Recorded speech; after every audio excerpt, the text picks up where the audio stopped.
చేతులకు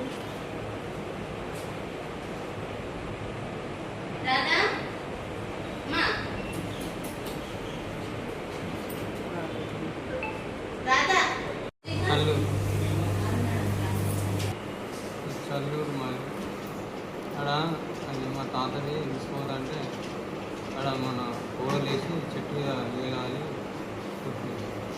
పుట్టినాయి అన్న అది పొగ దాని వల్ల లేచినాయి. దానికోసం అనుకున్న ఊది బస్సుల వాసన పొగ లేచి పుట్టినాయి లేచి ముందుగా నాకే అంటున్నాయి వాళ్ళు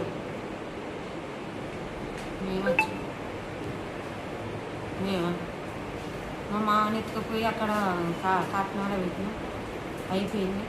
ఈ అగ్గి అంటు పెడతామని ఆ సైబానికి అంటు తీగలు వచ్చినాయి పొగకు లేచి వచ్చి ఉంటాయి కదా అది పట్టుకోవడంగా మా నాన్న చనిపోతే మా నాన్న కాటిలో పెడతాను పెట్టామని అంటు పెడతామని మా అన్న చుట్టూ తిరుగుతాను కాటం చుట్టూ తిరగాలని కంటికి వచ్చినాయి చుట్టుతుంది 10 మంది దాకా పుట్టినాయి కొన్ని బాగా పుట్టినాయి. మా ఆయనకు బాగానే పుట్టినాయి మొత్తం సైలెంట్ పుట్టినట్టు వాళ్ళు అంబేసి ఫోన్ చేసినాక అంబేసి వచ్చి చేంజ్ చేసుకుంటాం.